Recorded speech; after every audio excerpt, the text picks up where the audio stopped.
One. Hello, everybody, and welcome to the Daily Objective, day 212 of the war. Today, I've got James with me. How's it going, James? I'm well. I hope the same is true for you. Yeah, not too bad. I'm dying of the heat in Scotland, if you could actually believe that, but it's soldiering We're on. cold and rainy in Southern California. Yeah, it's a paradox, isn't it? Yes. But beyond the weather, today we're talking about broadly the student protests which are going on in university campuses, but particularly we're talking about what has happened in recent days at Goldsmiths University. So in recent weeks, as with many other universities in the US, but has come to the UK, students have been in, staging encampments, occupying buildings in protests about university sanctions and divestment or investment in Israel. And in the last few days, or I think even just yesterday, Goldsmiths announced that they were, in a sense, or well, just basically acceding to the demands of the students who had at Goldsmiths who had occupied the university library. And James, why don't you detail the demands that they're given into and tell us what you think about it? It's quite extraordinary. Yeah. You know, we've observed in recent programs that in Great Britain, the university protests have not been near so aggressive, nearly so widespread. But at Goldsmiths, this has sort of been the exception. For some time now, they have actually seized the library. And so this is really one of the most serious instances of improper protest, violating other people's rights, seizing the property of Goldsmiths to make their point. So the capitulation here is particularly disturbing. And what they have agreed to, it's all I can say is that it's total capitulation. Um, excuse me. Uh, SMT commits to supporting the proposal to rename the lecture theaters on the LG floor of PSH building after Palestinian journalist Shireen Abdu Akleh, who was killed while reporting on the conflict. They also support the creation of an archive in the legacy of on the legacy of student occupations at the college, to be overseen by colleagues from the library and special archives. SMT also supports the creation of an archive on the legacy of student occupation. I think we just did that. SMT also supports the creation, recognizes the environment. Get this, recognizes the environment facing Muslim students and will review protest guidelines to ensure it is providing a safe and supportive environment for Muslim members of our community in line with our principles and duties, which include providing a safe and supportive environment for all members of the community, including Jewish students and staff. Um,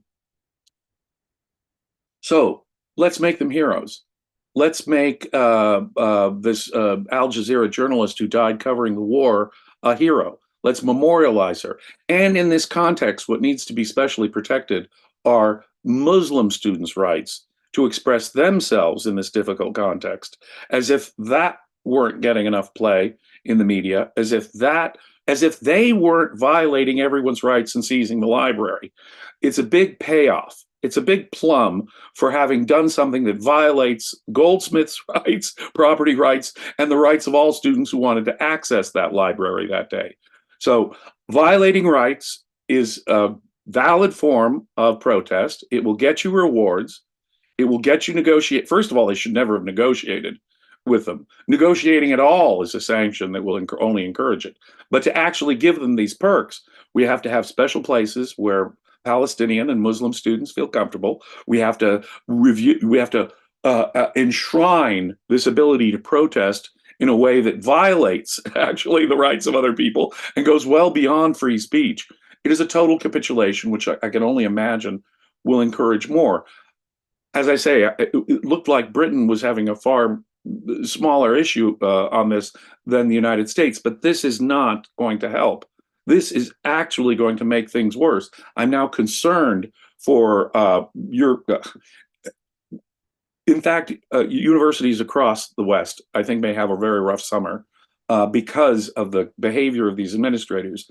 And what it really reveals is their actual attitudes. I think this is what I would focus on here.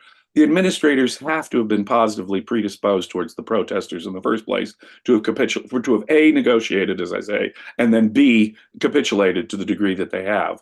And what it reveals, and I think that these other universities that aren't negotiating directly with them, they may well share those attitudes, only they are facing a political situation that they know is problematic. What I find interesting about Goldsmiths and a couple of the universities in America where they're doing the same at Brown and Northwestern, again, they have capitulated. They have negotiated with them. They are going to set up, now get this, there are certain American universities that are going to give Palestinian students scholarships. Goldsmiths is also going to make sure that we have Palestinian students as well.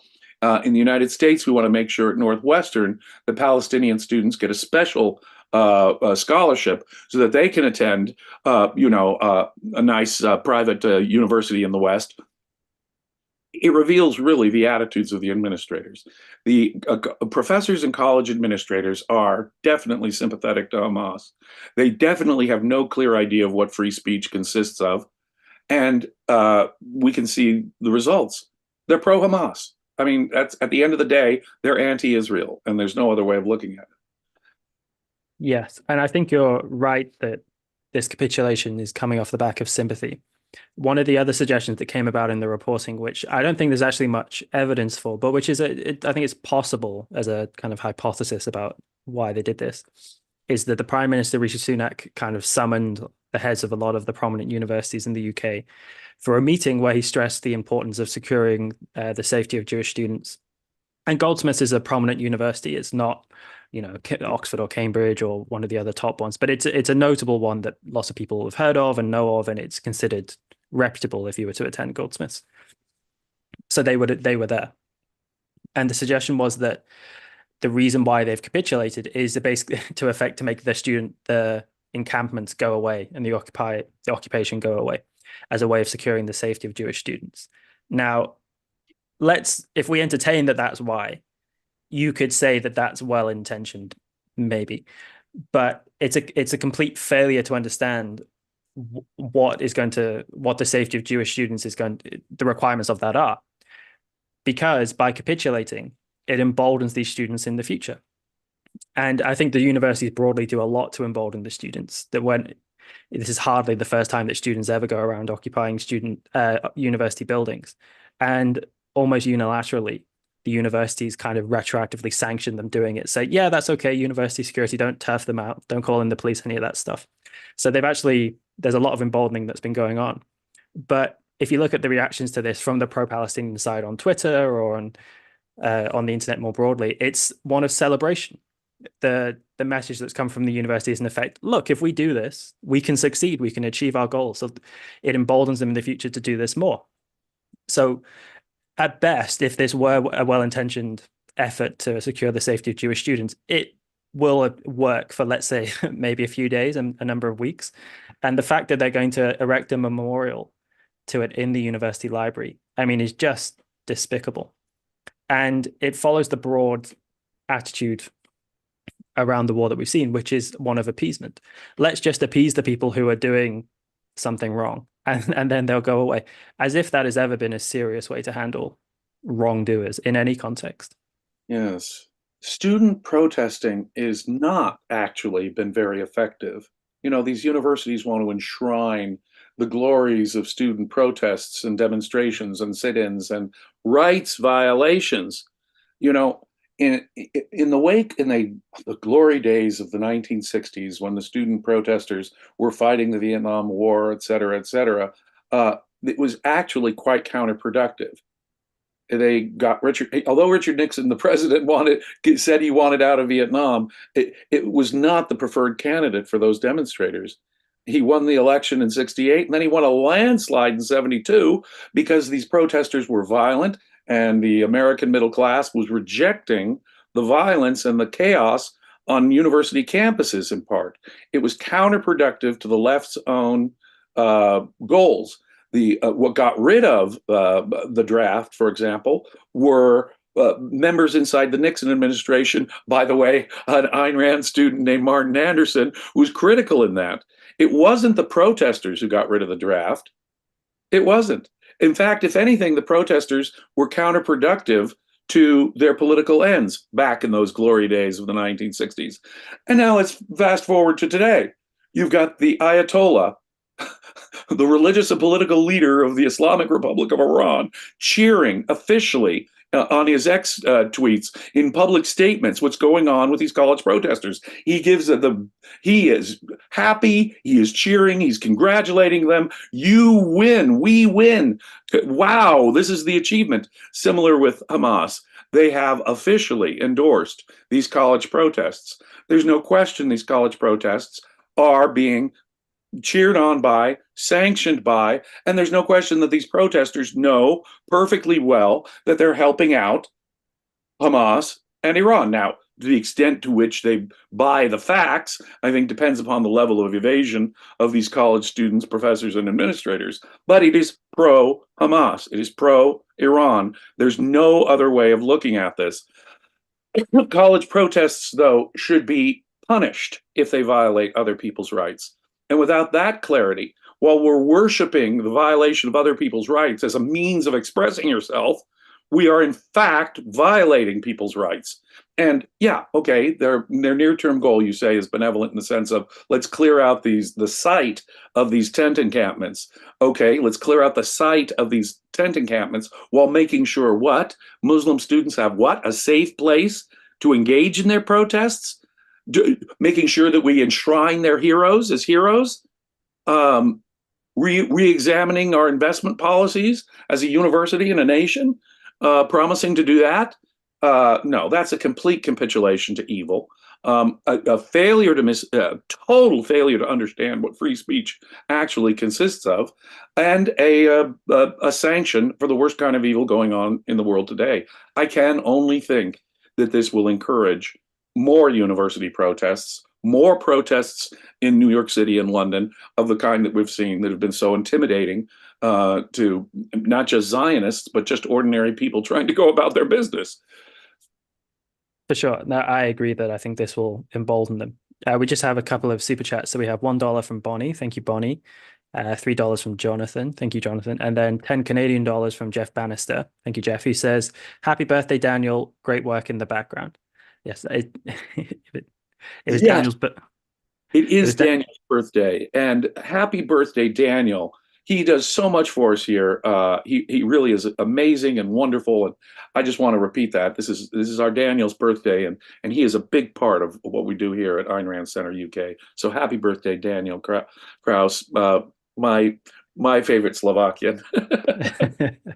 for sure. And people see Daniel on the shows a bit more now, but I think it would be fair to say that ARC UK is held, the linchpin which holds it together is certainly Daniel more than myself or anyone else. So happy birthday, Daniel. So back to the topic.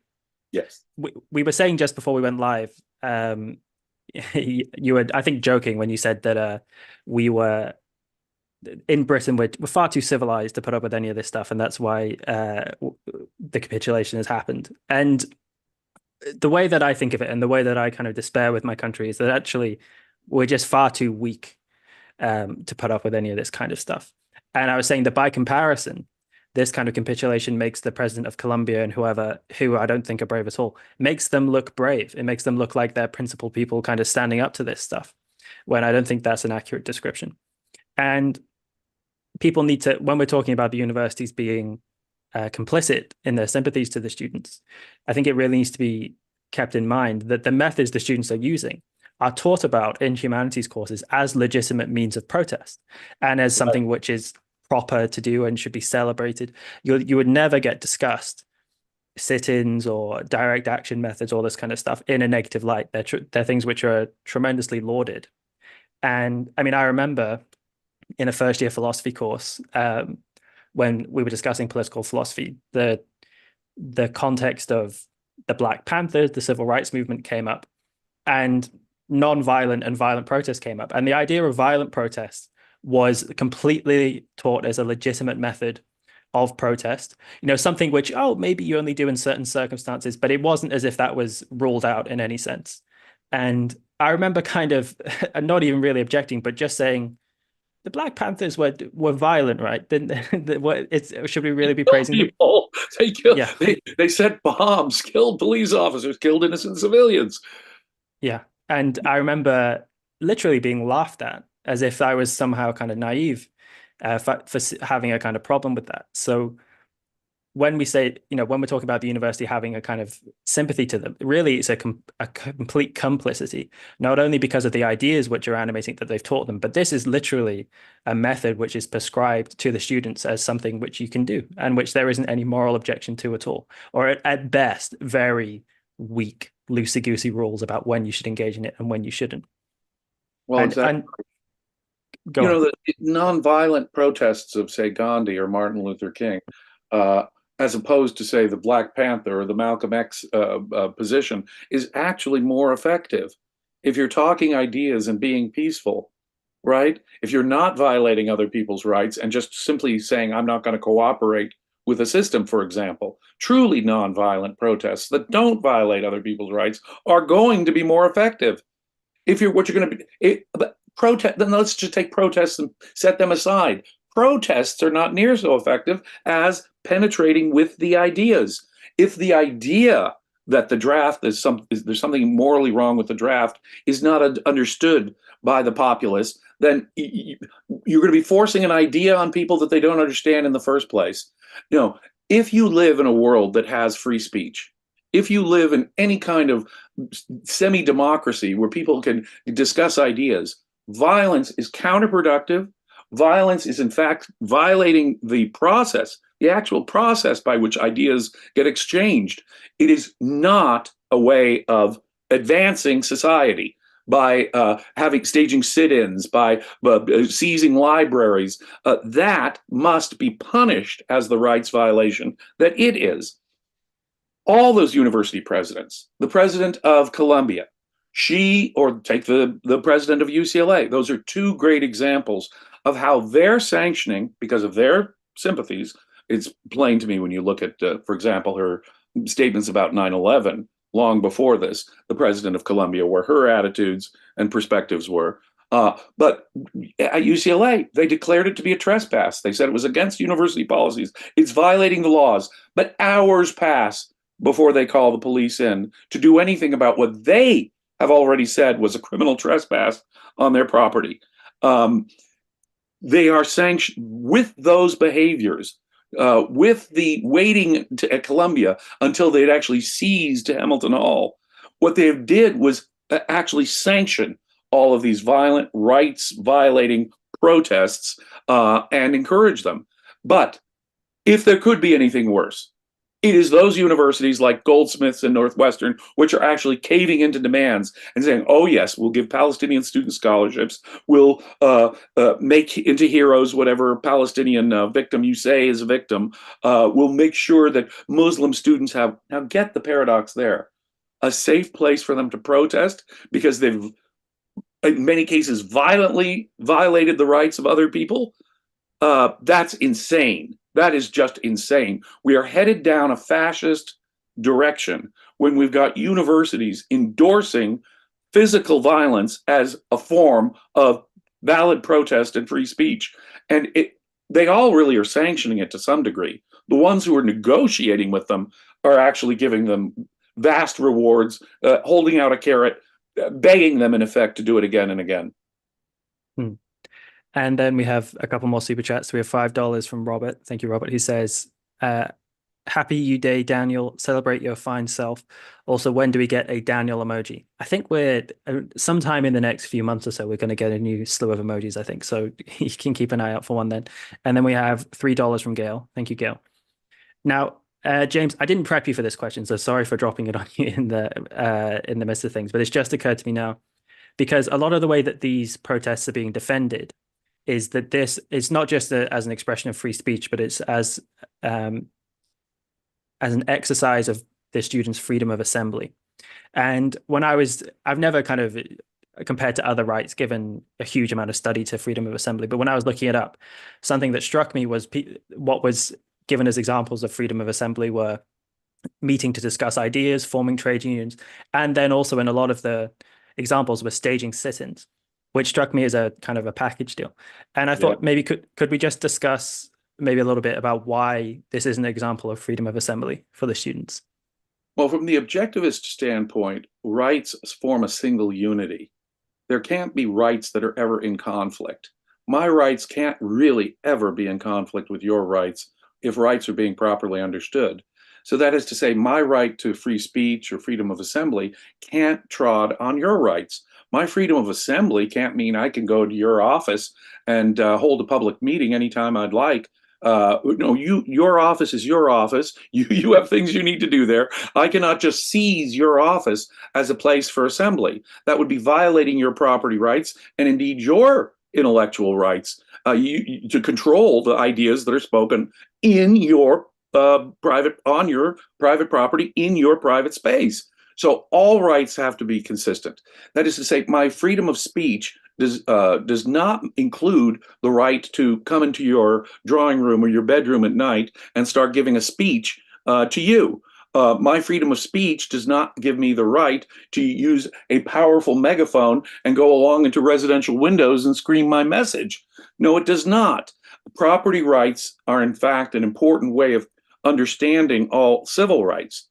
There really is no way to understand our rights of expression or freedom of assembly outside of the context of property rights themselves. They are what condition the whole thing. Your freedom of press doesn't mean I have to give you a printing press, a megaphone, a radio station, a YouTube channel. No, you've got to acquire those things on your own. But those, if they are yours, they are your platform, and you may use them and say whatever you'd like on them, have whatever guests you want, speak whatever ideas you want on your YouTube channel, in your drawing room, with your megaphone. And I can't force it on others. It's forcing it on others that is the necessary violation of their rights, of their personal autonomy, of their freedom of speech, of their property rights. So rights must be seen as a whole. And in the American Constitution, the Bill of Rights actually neatly lays this out in a way that sort of makes that implicitly clear. Although even today, the way the Supreme Court approaches it as competing rights. You've got the rights over here that are competing with the rights over here, and somehow rights are inherently in conflict. And we need to, and this is the way all of these agreements, whether it's Brown, Northwestern, or Goldsmiths, by the way, we need to strike a balance, you see, between these people's rights and these people's rights. No, rights properly understood can never come into conflict with one another. If you find such a conflict, you've misunderstood rights, and someone's rights are simply getting violated, something for which there is never an excuse. Yeah, that kind of idea of balancing rights is almost the universal attitude which I see coming up when people are discussing rights. Even when I was at university and I went to the Conservative Society meetings, there was a motion put forward at a debate, which I thought would have been a bit of a soft sell, really, which was about the importance of free speech. And yet I found, aside from sort of me and two other students who really defended the case and ended up getting the motion through, the room of, let's say, about 25, 30 students who would have considered themselves conservative and pro-freedom and all this kind of stuff, they were all very much on the page that, well, you can't really have proper freedom of speech because you end up infringing upon other people. So how can you have an absolute right to freedom of speech, which was effectively what the motion was? And I think once you start accepting the idea that you have to have trade-offs, you have to balance them, I think it really just destroys the whole conception of Every right is destroyed. Every right is no longer a right. Every right is now subject to negotiation, and where the negotiation comes out, who knows, because it'll depend upon the calculation of balancing that each legal authority or legal body considers. You've destroyed the concept of rights when you put them in conflict with one another. A right is a bright red line that says I can or cannot do something. And it has to be uniform across the board and consistent for everyone, or no one has rights. Everyone's rights have to be the same, or no one has any. The right to freedom of speech and freedom of press and to peaceably assemble are all in the First Amendment, along with the free exercise of religion. And but also in the Bill of Rights is enshrined the right to property. Your property you can't be deprived of your property either. when you put all those rights together, there's only one coherent, sensible way of putting it together. They are a unity and can only exist as a unity in which everyone's equal right in each of those regards is respected, recognizing the evil of the initiation of force, how coercion itself necessarily shuts down the human mind, our basic means of survival. Uh, a failure to understand rights at that conceptual level will necessarily screw you up and have people's rights in conflict, and therefore someone will know that their rights have been violated, and you've set yourself up for a civil war. If we, for Yes. example, if we understood what free speech really consisted of, we would know that free speech would mean that if I live in a world where I can express myself, I must be constrained to use peaceful means of change. I can't do sit-ins. I can't block paths with human chains. I can't assault Jewish students. I can't threaten people. I must, unless your government has crossed the line into a dictatorship and they've really imposed a censorship where true free speech is impossible, then you must be, well, once it crosses that line, now it's a revolution. Now we've got to overthrow our government. Until it reaches that line, I've got to respect your rights, Morgan, if I expect my rights to be respected. And speech is speech, and action is action. Yes. And I think behind a lot of what we were just saying there about sit-ins and freedom of assembly, there's a line by Rand, it escapes me where, but she says that a right doesn't, I'm paraphrasing obviously, but a right doesn't ensure you the means of implementing it or something like, or the Right, means of, you only have the right to go out and acquire it. right. And then, and to bring that background to the People Goldsmiths, use freedom and power. It's such a common thing. I'm perfectly free to go to the moon. No one is coercively interfering with my going to the moon. Now, do I have the power to go to the moon? No, I do not. And so, in just ordinary language, people will confuse freedom and power, and they are very two different concepts. One can be poor and free, having less power in effect. Power is not freedom. Freedom, a right, does not, as Ayn Rand says, give you the right to the means of using that right. Oh, do I have a right to, build a statue to a marble statue to Ayn Rand? I absolutely do. But do people who disagree with Ayn Rand have to fund my marble statue to Ayn Rand? No, that would be a violation of their rights. yes. And if you think, so coming back around to the Goldsmith situation, if you thought about the students and let's say we put this case to them and we said, well, you can't stage a sit-in on someone else's property because that's violating their rights and that's their property. I think that would leave them completely cold because, and if we said, what you would need to do if you wanted to stage a sit-in in office is you need to go rent your own office and then you can go sit in there all you like. I think that would leave them completely cold because if you think about what the nature of a sit-in is, it gets its power by disrupting rights. That's what they want to do. They want to inherently want to violate someone else's right to property, someone's freedom to go about their day and That's it. conduct their business. They're And so, insisting on the right to violate someone else's rights. They're insisting on the right to disrupt other people's lives because of their opinion, whether anyone agrees with them or not, whether that person or even the majority of the community agrees with them or not. They have a right to disrupt everyone else's private business because of their distinct opinion.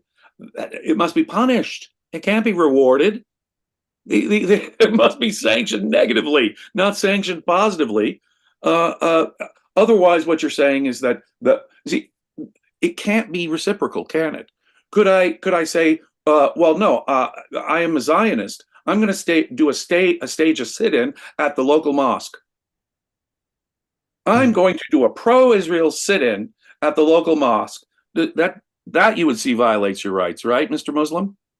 Okay, mm, so it's one way. It's a one-way street here. And what you're doing when you sanction it is to sanction their cause. You're to say, yeah, oh no, you're right. The Palestinians are correct. Israel must be engaged in an occupation, genocide, apartheid, whatever other anti-concept application to Israel we want to have with these words. They are taking sides. As I say, Goldsmith may as well just put up a big neon sign saying, we are pro-Hamas now. indeed. And we just need to wrap up because we've got TRS Extra coming along. But I think the best way you can react to this, people, is, although this is a public university, if I'm getting that right with Goldsmiths, is not going there, by not giving them your money. And especially if you're a Jewish student, because even if this is motivated by trying to protect your safety, that's certainly not what it's done. And that's the best means we have before us at the moment of punishing Goldsmiths for having given in to these demands. Indeed, it's And only intimidated. It's violated the rights of and intimidated Zionists who should not attend such universities. Their rights are being intentionally stomped on in favor of these other guys' rights. Yeah. absolutely. And thank you very much for the final super chats, Gail and Larry. Thank you very much. And so we've got TRS Extra coming up just once this show wraps up. We're going to be talking about Jerry Seinfeld, comedy, is woke culture and PC killing comedy, as Seinfeld was widely criticized for saying. So we hope you'll see you all over there. Razi, I'm sure, is going to be talking about his love for Seinfeld to no end. So come along, hang out, and we'll see you all shortly. Bye-bye. Be well.